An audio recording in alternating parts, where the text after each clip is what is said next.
हरे कृष्णा। आज की इस क्लास में सभी भक्तों का स्वागत है। हम कीर्तन से स्टार्ट करेंगे।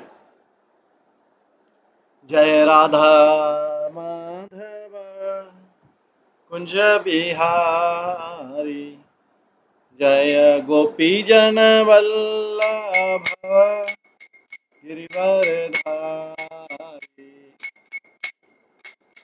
यशोदानंदन व्रज जनरंजन, यमुना वनचारी,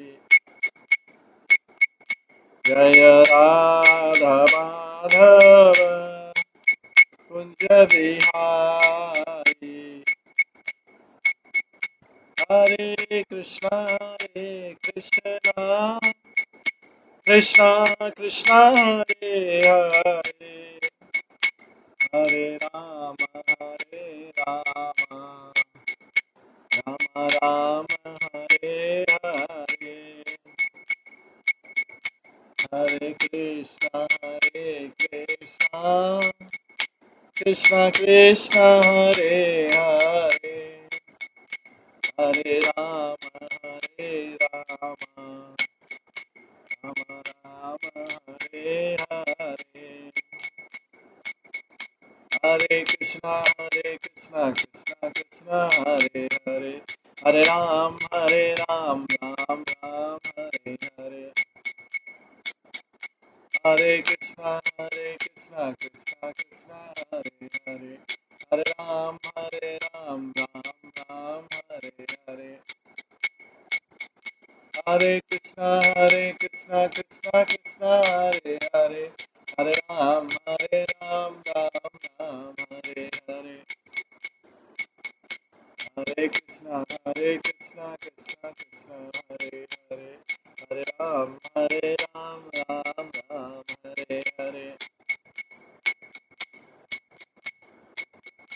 हरे कृष्णा कृष्णा कृष्णा हरे हरे, हरे राम राम हरे हरे, हरे कृष्णा कृष्णा कृष्णा हरे हरे, हरे राम राम हरे हरे, जय राधा गोविंद राधे,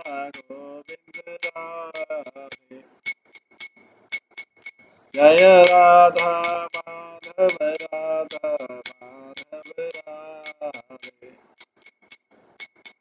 जय गौरानिताय गौरानिताय जय गौरानिताय, जय जय प्रभुपाद जय जय प्रभुपाद, निताय गौर हरि बोल हरि बोल हरि बोल, निताय गौर हरि बोल। श्री राधा गोविंद देव की जय, श्री जगन्नाथ बलदेव सुभद्रा महारानी की जय, श्री गौर निताय की जय, श्री प्रभुपाद की जय, सभी भक्तगणों की जय।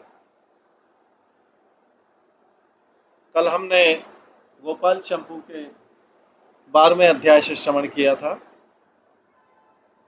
उद्धव का वृंदावन जाना और वहां से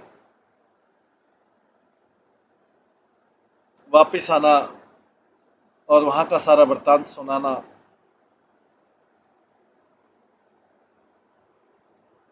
ये श्रवण किया था। साथ में राधा रानी का भ्रमर से वार्तालाप जो हुआ था उसका भी श्रवण किया। आज उसी के आगे हम श्रवण करेंगे 13वां अध्याय, जरासंध का बंधन।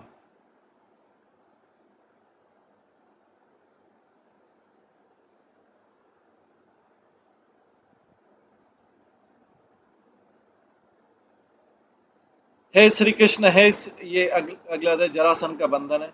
हे श्री कृष्ण चैतन्य महाप्रभु, हे सनातन गोस्वामी सहित श्री रूप गोस्वामी, हे गोपाल भट्ट गोस्वामी, हे रघुनाथ दास गोस्वामी, हे आप ब्रज वल्लभ मेरे जनक, तुम सब मेरी रक्षा करो। इस प्रकार प्रथम विलास में उद्धव के द्वारा ब्रज के मनोरथ को पूरा करके अब श्री बलदेव जी के द्वारा ब्रज का मनोरथ पूरा करने के लिए द्वितीय विलास प्रारंभ करते हैं। उसमें भी श्रीमद् भागवतम, हरिवंश, पद्म पुराण आदि शास्त्रों के प्रमाण के द्वारा आगे कहे जाने वाले पुनर्जीवन के तुल्य दंत वृक्ष के वध के अनंतर श्री कृष्ण के लाभ से पूर्ण हो गए मनोरथ समूह हो गए हैं। मनोरथ समूह जिसके ऐसे ब्रज में सज्जनों के मन को भली प्रकार उन्मुक्त करने वाली श्री कृष्ण की जन्म आदि कथा से परिपूर्ण ये दोनों चंपू ग्रंथ मधुकंठ एवं स्तिमकंठ इन दोनों भाइयों के द्वारा कहे गए। इसलिए पहले विशेष सुंदर उचित बात ही सूचित कर दी, उसी चंपू ग्रंथ में बची हुई जो दूसरी कथा उसको विशेष करके प्रस्तुत करते हैं। अनंतर दूसरे दिन की प्रातःकाली कथा में श्रवण की तृष्णा को प्राप्त हुए श्री कृष्ण के पिता आदि को का निकटवर्ती होकर मधुकंठ अपने मन में विचार करने लगे कि वर्णन की लीला के अनंतर अनंत लीला वाले श्री कृष्ण का कुब्जा के घर जाना भी कहने के लिए प्राप्त हो गया है, और वो कुब्जा के घर जाना भी ब्रज से लौटे हुए उद्धव के द्वारा उस ब्रज की सांत्वना के कहने से स्वस्थ चित्त वाले पूतना आदि अयोग्य व्यक्तियों के ऊपर भी नित्य नवीनता का आचरण करने वाली कृपा से विख्यात श्री कृष्ण के संबंध में अनुचित नहीं है। अतः कुब्जा के घर आना जाना रूप कार्य भी श्री कृष्ण के ब्रजगमन संपत्ति के संपादन करने के लिए सदा उत्सुक बुद्धि वाले उद्धव आदिकों के भी साधना के लिए हो गया।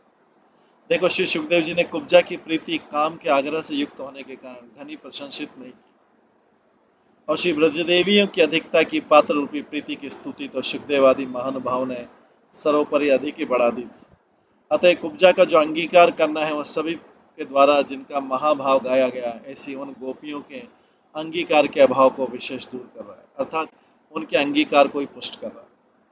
तात्पर्य अयोग्य प्रीति वाली कुब्जा को स्वीकार करने वाले प्रभु समुचित विशुद्ध अर्थात काम गंध शून्य प्रीति करने वाले गोपियों को तो सहर्ष स्वीकार करेंगे।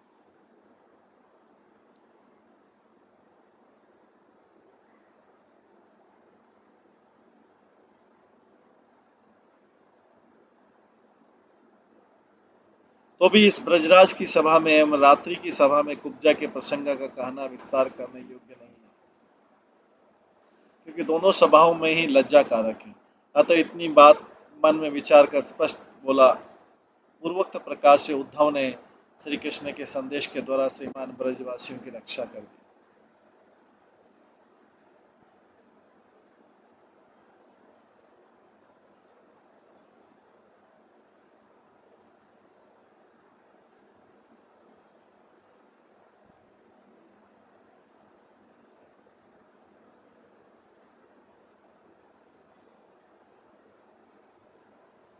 उसके बाद उद्धव के मथुरा चले जाने पर एवं ब्रजवासियों को निरंतर श्री कृष्ण वृत्तांत का सुनना ही अभिमत हो जाने पर ब्रजराशि नंद ने अपने पास विशेष आदर पूर्वक लौटने के कारण जोड़ीदार बने हुए सूत मागध बंदी जन बने हुए दो दो दूतों की युक्ति में युक्त जानकर श्री कृष्ण का वृत्तांत लाने को नियुक्त कर दिया, और उन दूतों को यह समझा दिया कि तुम सब उद्धव के द्वारा एकांत में ही श्री कृष्ण का मिलन करना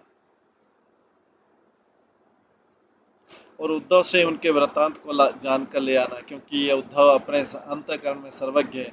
ये बात हमने जान ली है, और इस समय उद्धव में सभी सर्वज्ञों के संग की संगति भी विद्यमान है। उन दूतों की जोड़ी में से पहले दोनों दूतों ने मथुरा जाकर पुनः ब्रज में आकर वहां का संपूर्ण वृत्तांत प्रस्तुत कर दिया।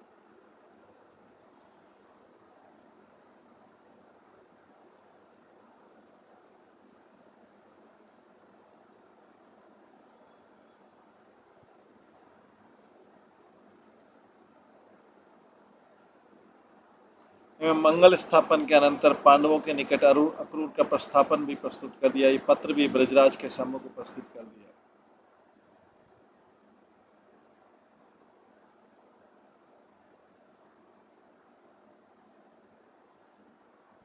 पत्र का वृत्तांत जैसे है, पूज्य पिताजी, देखो, आपके लालन पालन से अति चंचलता के कारण बाल्यावस्था में मैंने जिस गोवर्धन पर्वत की पूजा विस्थापित की थी, पश्चात वो गोवर्धन अपनी कृपा से इंद्र के लिए हुए उत्पात में सहायता को भी प्राप्त हो गया था।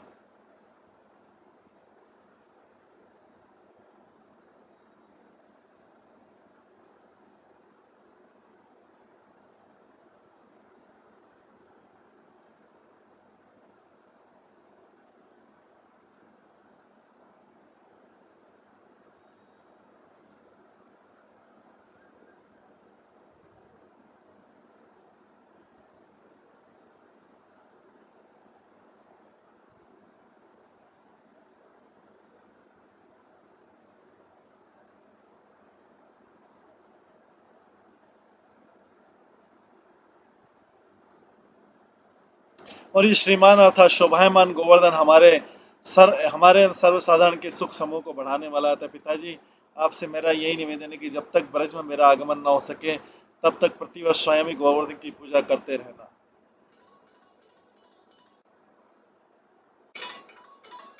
और जब दूसरे दोनों दूत मथुरा में गए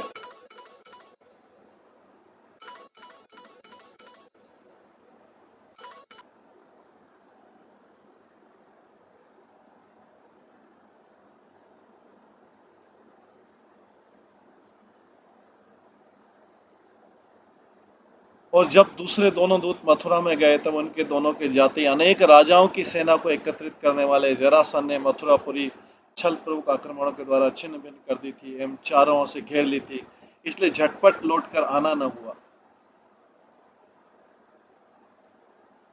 उसके बाद दूतों के न आने के भय के समूह को प्राप्त कर समस्त ब्रज जब दूर जाकर स्थित हो गया एवं चिंता से जब व्याकुल हो उठा, तब बहुत विलंब से वे दोनों दूत आए और आए हुए उन दोनों दूतों ने भय से पूछने वाले संदेह के कारण अपने अर्थात दूतों के मुख मात्र को देखने वाले ब्रज के हितैषियों के निकट कुशल है कुशल है कुशल है यह इस प्रकार 3 बार कह दिया। पश्चात ब्रज भूपति श्री नंद ने अपने भृत्य बांधवों के सहित उन दोनों दूतों का सत्कार करके एवं उनको घेर कर उनसे पूछा कि तुम दोनों पहले संक्षिप्त से कहो, पीछे विस्तार से कहना, हम सब सुन रहे हैं। दोनों दूत बोले, आपके दोनों पुत्रों के द्वारा जिसकी सारी सेना मारी गई है, पश्चात जो दीनता को प्राप्त हुआ है, बंधन को प्राप्त कर हुआ है तथा अत्यंत कृपा के द्वारा छोड़ा हुआ जो जरासंध है, वह विशेष लज्जा के कारण छिपकर अपने घर को ही चला गया। इसके बाद ब्रजवासियों के हरि बोल कहकर इस प्रकार अधिक कोलाहल के हो जाने पर श्री ब्रजराज रोमांचित व आंसू बहाते हुए बोले, संपूर्ण रूप से विशेष बात को कह दो। दोनों दूत बोले, अस्ति एवं प्राप्ति नामक जरासंध की 2 पुत्री कंस की श्रेष्ठ भार्या थी। जरासंध की वे दोनों पुत्री पति के विनाश से संतप्त होकर उस समय अपने पिता के पास चली गई। श्री ब्रजराज बोले, वे दोनों किस प्रकार चली गईं, जिसमें विधवा होकर भी वे दोनों यदुवंशियों की विश्वास पात्र न हुई। दूत हंसकर वर्णन करने लगे, एक एक मलिन वस्त्र वाली, बिखरे हुए केश एवं कूचों वाली, मलिन मुख वाली एवं अत्यंत जीर्ण उत्तरीय वस्त्र से ढके हुए रथ वाली, अस्थि और प्राप्ति नरक की अशोभा की तरह मथुरापुर से निकल पड़ी। उस समय अत्यंत धृष्ट एवं चारों ओर से आने जाने वाले पथिकों के द्वारा निकट में ही हंस हंस कर पहले पूछ गई, पश्चात देखी गई अस्थिर प्राप्ति कंस की आकृति के तुल्य पिता के घर को चली। श्री ब्रज बोले, अच्छा जो हो।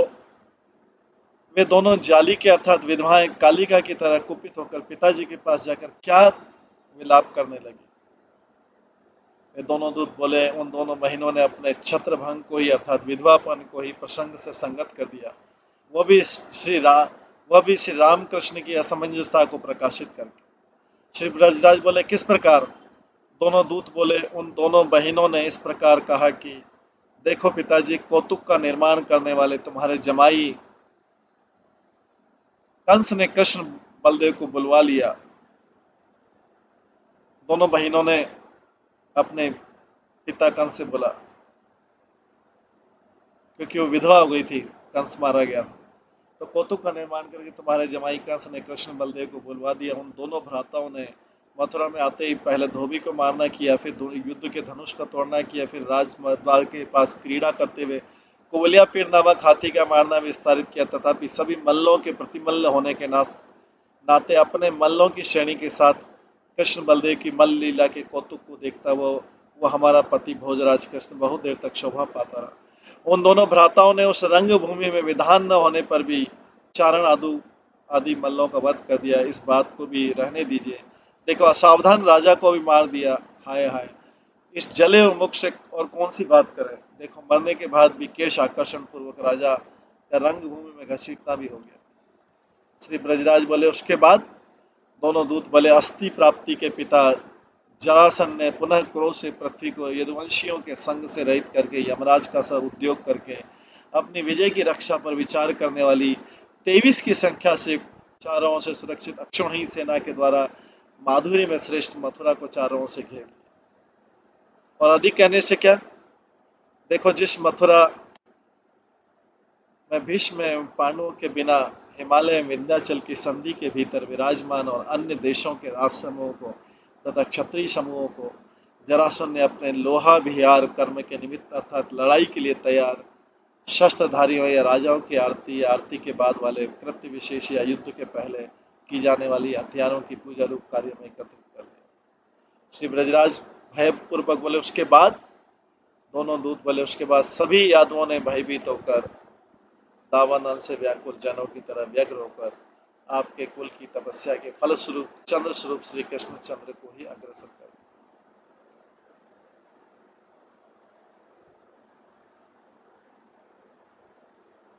श्री ब्रजराज बोले हाय धिक्कार है, उन यादवों ने बहुत बुरा किया।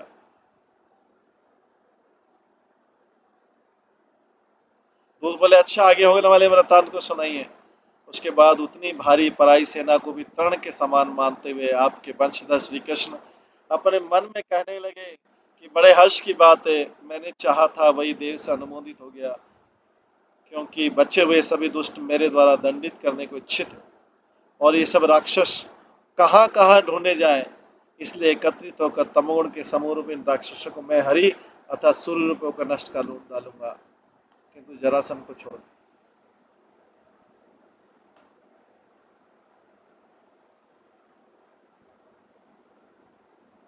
क्योंकि मैं बुरी चेष्टा वालों को बार बार इकट्ठा करने वाला हूँ, अतः पहले जरासंध मारने योग्य नहीं है। ये बात प्रसिद्ध है कि दूसरे कौवाओं को मारने के लिए चिल्लाने वाले कौवा रखा जाता है। तात्पर्य चिल्लाने वाले कौवे जैसे सब कौवों को इकट्ठा कर लेते हैं, उनको मारने वाला एक साथ मार देता है, और इसीलिए जरासंध भी अकेला ये सब दुष्टों को मथुरा में एकत्रित कर मैं अनायास मार डालूंगा, तो जरासंध नहीं मारना है। पश्चात श्री कृष्ण ने अपने इस विचार को श्री बलराम जी से अनुमोदित कराकर युद्ध के योग्य दूसरे उपाय की इच्छा करते चक्र शंख धनुष गदा एवं कमल आदि का ग्रह रूप तथा खेलते हुए 4 घोड़ाओं से युक्त एवं विशाल गरुड़ की ध्वजा से पुष्ट और सारथी के द्वारा जिसका आकाश मार्ग विस्तारित किया, ऐसे रथ को अकस्मात उतरते देखा।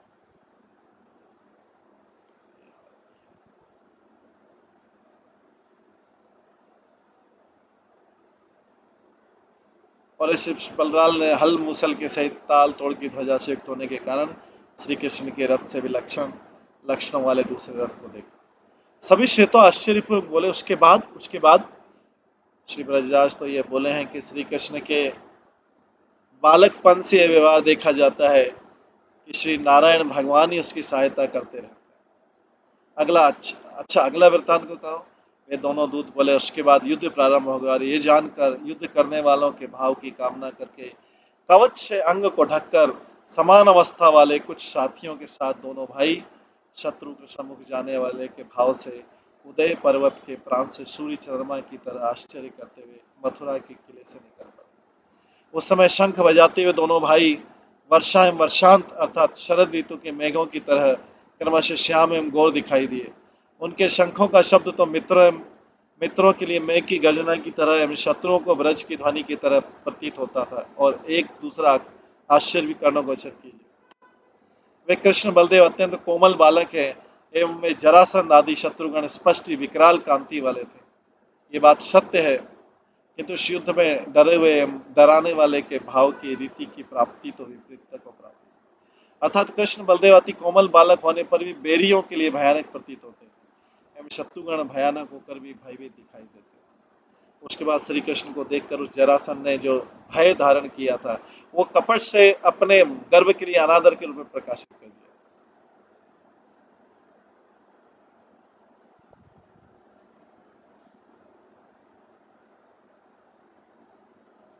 और उस कुमति जरासंध ने श्री कृष्ण को छोड़कर बलराम को जो युद्ध के लिए स्वीकार किया, वह स्वीकार करना तो अपनी रक्षा के विषय में वैष्णव ज्वर को त्याग कर जल्दी मारने वाले रौद्र ज्वर की तरह स्वीकार किया। उसके बाद भय में जरासंध के अनादरित वचनों की रचना से श्री कृष्ण तो चमकीले हास्य पूर्वक बोले, हे राजन जरासंध, देखो शूरवीर अपनी प्रशंसा नहीं किया करते किंतु पुरुषार्थ ही दिखाते हैं, अतः जमाई के शोक से आतुर एवं मरने की इच्छा वाले तुम्हारे अनादर के वचनों को हम ग्रहण नहीं करते। इस श्लोक में नीति युक्त तो यही कहा गया है कि जो शूरवीर होते हैं वे निश्चय ही आत्मश्लाघा नहीं करते, क्योंकि आत्मश्लाघा रूप वचनों का बल तो देह बल को पीछे की ओर से हटाकर प्रवृत्त हुआ है। इसलिए उस देह बल में न्यूनता को स्वयं ही निश्चित रूप से प्रकाशित करता है। ऐसी स्थिति में उस देह बल की दूर रूप से जो प्रवृत्ति है वो समर से भी पुरुष की शूरता को प्रकाशित नहीं करती, तो मरने की इच्छा को ही प्रकट करती। अतः महाराज होकर भी रोगी की तरह तुम्हारा आत्मश्लाघ रूप भाव उचित है, कि तो अमाम अस्थिर विचार होने के कारण मरने की इच्छा वाले तुम्हारे वचन को ग्रहण नहीं करते।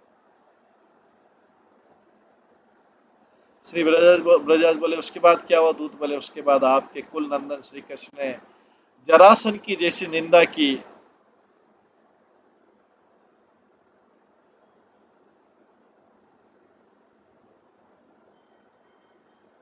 उसने अपने लक्ष्य करके वैसा ही प्रकट कर दिखाया, कारण उसने बलराम जी के साथ स्वयं ही युद्ध में प्रतिज्ञा कर ली।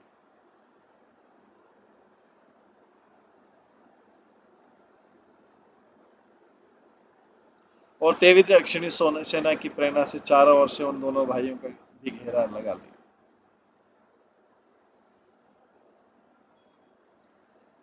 श्री ब्रजराज भयपूर्वक बोले उसके बाद दोनों दूत बोले उन शत्रु का वह सब उद्योग तो सूर्य के निकट कोहरे की समूह की तरह श्री कृष्ण बलदेव की महिमा में शक्ति से रहित हो गया, किंतु कृतकारी के भाव को न प्राप्त हुआ, अर्थात कुछ भी न कर सका। कारण इन श्री कृष्ण रूप सूर्य एवं सिंह ने क्रमशः शस्त्र रूपी अंधकार के बंधन को स्वयं छेदकता हुए देते हुए अर्थात स्वयं काटते हुए शत्रु रूप हाथियों के समूह को स्वयं छिन्न भिन्न कर दिया, परंतु धूलि आदि पदार्थ के समूह के द्वारा अत्यंत व्याकुलता से अप्रसन्न होकर जानकार से रहित एवं बहुत दूर है घर जिनके ऐसे मथुरावासिनी स्त्री आदि बहुत देर तक गरुड़ एवं ताल के चिन्ह से शोभायमान दोनों रथों को जल्दी से न देखते हुए एक साथ बार बार अचेत हो जाते।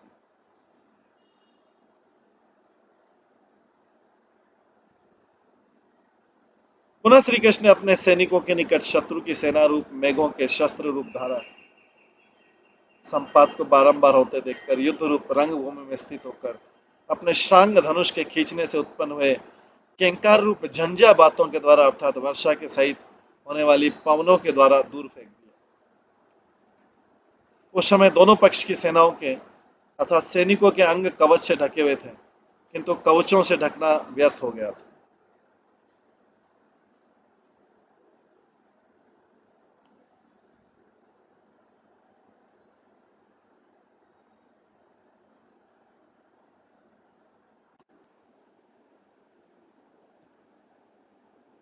इस समय दोनों पक्षों की सेनाओं के अर्थात सैनिकों के अंग कवच से ढके हुए थे, किंतु वह कवचों से ढकनापन व्यर्थ हो गया था।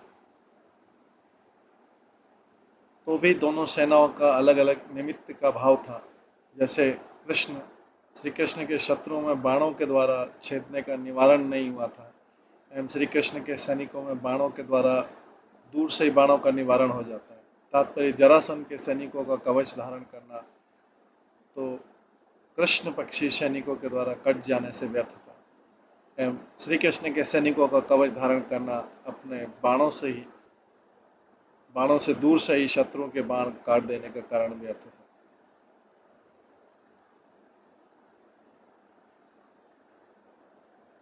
उस समय श्री कृष्ण अपने क्षुद्र बैरियों के प्राण समूह को अपने बाणों से तोड़ते हुए अपने बाणों के समूह को बैरियों के कंठ की ओर जाने वाले करते हुए पुलकित हो गए। और उस समय श्री कृष्ण अपने तूरीन से बारंबार बाणों को निकालकर धारण करते हुए एवं धनुष के ऊपर चढ़ाते हुए करोड़ 10 करोड़ एवं पद्म संख्या के प्रकार से हो गए।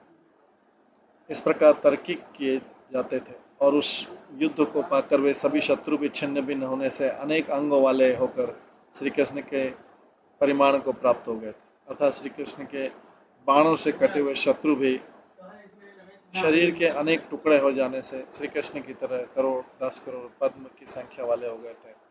और वहां पर इस प्रकार का दृश्य भी मानो श्री कृष्ण की स्पर्धा से ही दिखाई देता था, अर्थात मानो श्री कृष्ण से डाहा करके वैरीगण कट कर भी उनकी इसी संख्या वाले दिखाई देते।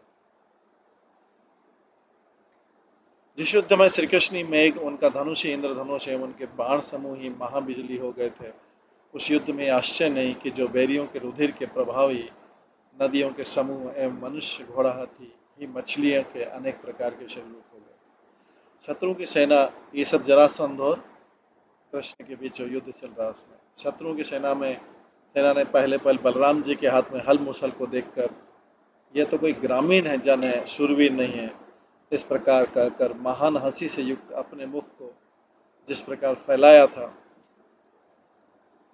पीछे भी वो सेना केवल उसी तरह मुख फाड़ कर खड़ी रही थी, क्योंकि सेना उन दोनों हल मुसलों के द्वारा अपने में अचानक बारंबार महती पीड़ा को प्राप्त हो रही थी। और उस समय कमल नयन श्री कृष्ण ने 23 अक्षौणी सेना को लक्ष्य करके लड़ाई आरंभ कर दी। इस प्रकार एवं उसके बाद लड़ाई शीघ्र ही जीत भी ली। केवल इस प्रकार के वचन ही चारों ओर फैले हुए थे, क्योंकि इस विजय में और कुछ भी नहीं बचा था। कारण श्री कृष्ण की शत्रुनाशिनी क्रिया शक्ति पूर्वोक्त वचन को लांग कर आगे आगे स्फूर्ति पाती रही।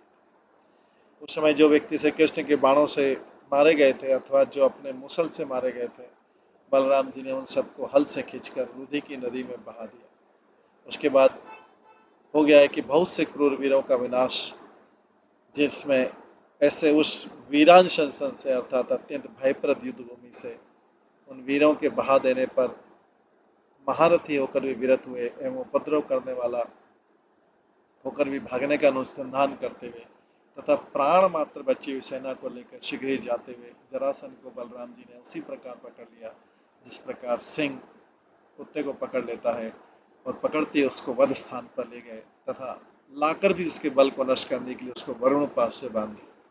जरासंध को मारा नहीं, उसको वरुण पास से बांध दिया। तदंतर बलदेव जी के द्वारा अपमान करने से मानुष पास से बंधे हुए जरासंध को श्री कृष्ण ने आबाल वृद्ध सभी लोगों के देखते देखते जरासंध से संबंध रखने वाले अपरिमित एवं दुष्ट अभिमान वाले मनुष्यों की नाश की आशा से पास से विमुक्त कर दिया। इसलिए विमुक्त कर दिया कि जरासंध और भी सेना को लाएगा।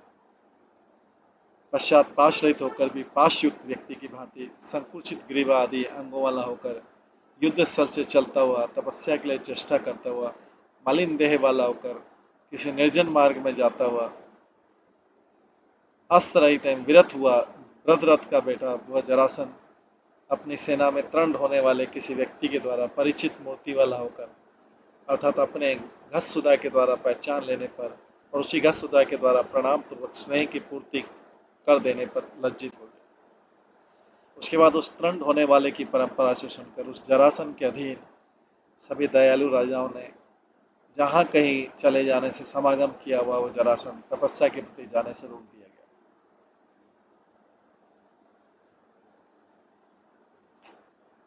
जरासंध के अधीन जो सभी दयालु राजा थे उन्होंने जरासंध को तपस्या के प्रति जाने से रोक दिया और उससे कहा कि राजन देखो, थोड़ी संस्था वाले हम थोड़े से तेज वाले यादवों ने अधिक संख्या वाले हम सबको जो जीत लिया है उसमें तो देवकृत घटना को ही बलिष्ठ जान लो, क्योंकि हम तो देवी घटना को प्रत्येक जन्म में अतिशय महान मानते हैं और आप तरुण देह वाले राजा हो, अतः इस प्रकार वन का कठोर तप आपके योग्य नहीं है।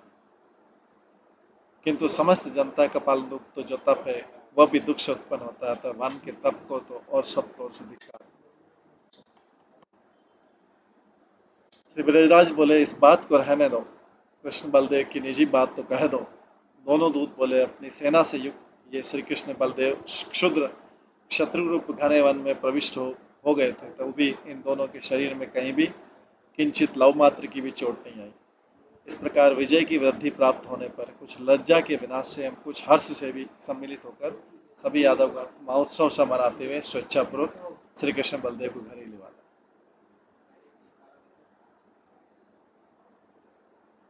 और उसके बाद श्री कृष्ण बलदेव के वैभव को देखने वाले, हर्षित होकर प्रबल हर्ष को पाने वाले, उद्धव को द्वार बनाने वाले ये हम दोनों दूत श्री बलराम के सहित श्री कृष्ण की अनुमति लेकर उन दोनों से आज्ञा पाकर यह वृत्तांत कहने के लिए ब्रज में आ रहे हैं।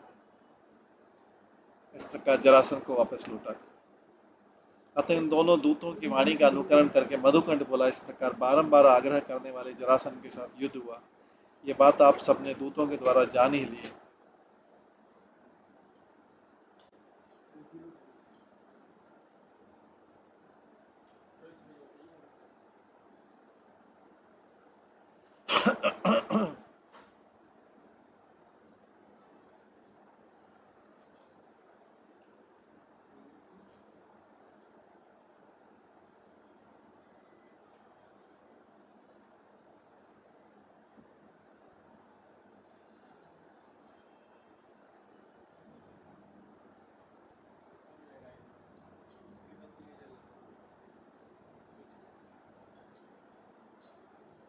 कंस की मृत्यु के बाद अपनी दोनों पुत्रियों से अपने जमाई की मृत्यु को सुनकर शीघ्र ही आने वाले मगध देश की रक्षा करने वाले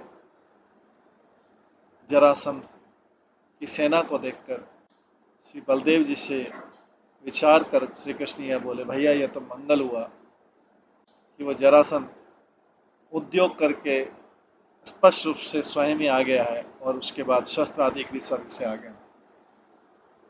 उस समय श्री कृष्ण ने इन बातों को सुख देने वाला शकुन ही माना। तदंतर श्री कृष्ण ने अपने भैया बलदेव के द्वारा शत्रु जरासंध को बलपूर्वक सहसा रुका हुआ देखते हुए युद्ध आरंभ कर, और सूर्य जिस प्रकार तुहिन अर्थात ओस को नष्ट कर देता उसी प्रकार से करने जरासंध की सेना को मार डाला। उसके बाद इसी प्रकार जरासंध को 16 बार जीतकर तथा दूसरे शत्रुओं को विदीर्ण कर इस समय वे ही श्री कृष्ण अपनी दृष्टि को सुधा की दृष्टि से युक्त करके ब्रज के पोषक होकर शोभा पा।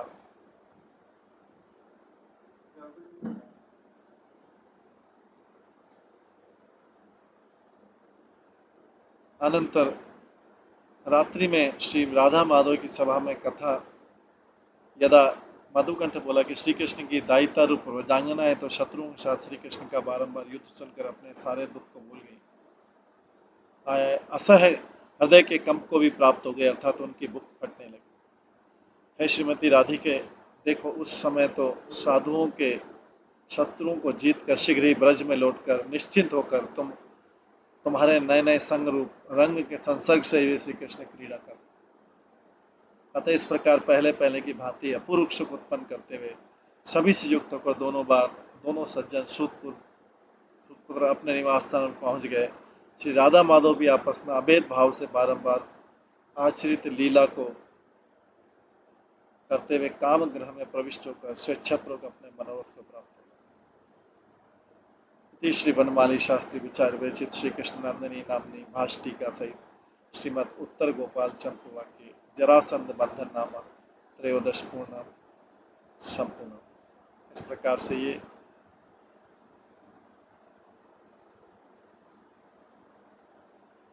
13वां अध्याय कंप्लीट हुआ जिसमें जरासंध के वध का वर्णन। इसके पश्चात 14वां अध्याय काल यवन जय विवरण।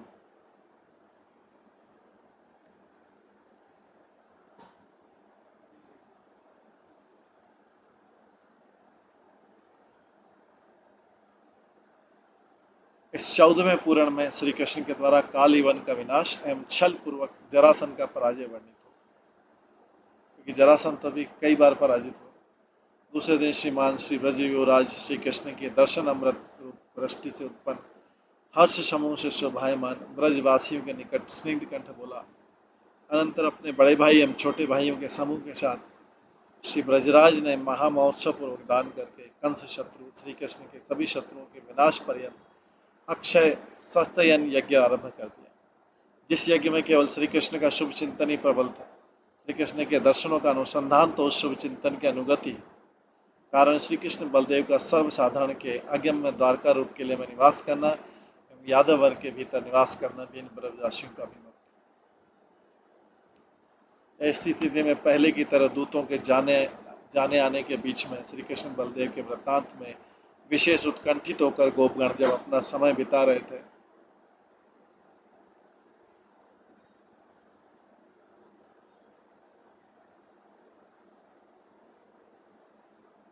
तब सेनाओं को इकट्ठी करने वाले अचेत सा हुआ वह जरासंध पूर्वोक्त प्रकार से अर्थात 23 अक्षणी सोना को लेकर बारंबार युद्ध का अनुगमन करता सुना गया। तो श्री कृष्ण बलदेव तो उस युद्ध में जरासंध पर विजय पाने में निष्प्रह होकर अपने द्वारा सुरक्षित यादवों की श्रेणी के द्वारा ही उस प्रकार से जरासंध को पराजित करते थे, किंतु स्वयं नहीं यह रहस्य भी सुना जाता है, क्योंकि यादवों ने भी स्वयं ही जरासंध को जो जीत लिया था वह जीतना तो भगवान के तेज से तेजस्वी हुए महान अहंकार आदि तत्वों के समूह जिस प्रकार विश्व की सृष्टि कर रहे हैं उसी प्रकार श्री कृष्ण के तेज से जान ली।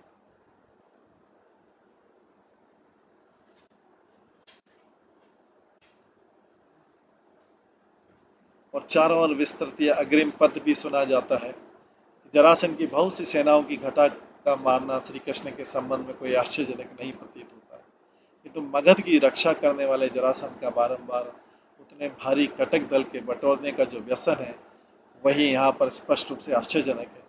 क्योंकि अग्नि लाखों मन ईंधन को भी शीघ्र ही जला सकती है, किंतु उतने भारी ईंधन को इकट्ठा करने वाला ये यहाँ पर विशेष चमत्कारजनक है। किंच वह जरासन जब पहले मथुरा में 2-3 बार आया, तब तो वो लोगों को भयदायक हुआ था, किंतु उसके पीछे आने में जो बाकी 16 बार आया, और पीछे में आने में तो हास्यप्रद ही हो रहा था कि अरे अपने बेटी के पास जाने वाला जरासन फिर भी आ गया। इस विषय में हंसी करने वाले दो विदूषकों के द्वारा संपादनीय प्रश्नोत्तरमयी अग्रिम पद भी सर्वत्र प्रचारित हो गया। अपने शत्रु श्री कृष्ण के द्वारा बारंबार किए गए अपमान को भुलाकर या अधिक स्मरण में लाकर जो विशेष उद्यम कर रहा था, ये मूड कौन है? उत्तर है जरासंध। बार बार आ रहा था। इस प्रकार ब्रजराज ने अपने पुत्र की विजय को बारंबार सुनकर अपने घर में ही स्वस्त्यन यज्ञ बढ़ा दिया। यज्ञ किया अपने पुत्र की विजय को सुन, कृष्ण की विजय सुनकर, और उसके बाद अपरिमित भविष्य आदि होम के योग्य द्रव्य भी अग्नि में हवन कर दिया, तथा असंख्य समस्त धन तो स्वस्तयन के क्रम से ही देवता एवं ब्राह्मणों के अधीन कर दिया था, उनको दे दिया। इस प्रकार उसी के बीच में कुछ गुप्त दूतों के मथुरापुरी में निमित्त मार्ग में चल देने पर कदाचित दो दूत विशेषों ने आकर बाकी उपाख्यान का व्याख्यान। जिस व्यवसाय में सुख के सम्मेलन या निवेदन पूर्वक करते हुए दोनों दूत खिले हुए मुख कमल वाले हो गए, अर्थात दोनों का मुख खिला। बोले कि राजन, अब तो ये शोभायमान ये वृत्तांत हुआ कि आपके पुत्र श्री कृष्ण का विदर्भ नगरी में जो जाना हुआ है मंगलदायक ही हुआ।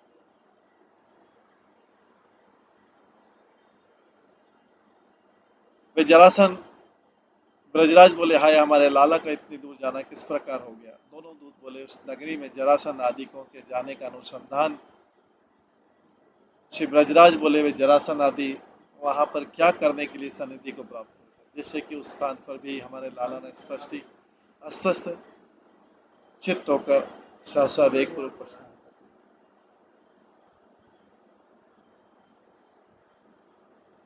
इस प्रकार जो है ये जरासन के बारे में वर्णन हो रहा है। इसके आगे का जो वर्णन है इसके आगे का वर्णन जो है हम कल की क्लास में श्रवण करेंगे। आज की क्लास को यहीं पे विराम देते हैं। सभी भक्तों का बहुत बहुत धन्यवाद। सभी भक्तों के लिए एक बार हरे कृष्ण महामंत्र का जप करते हैं। हरे कृष्णा कृष्णा कृष्णा हरे हरे, हरे राम राम राम हरे।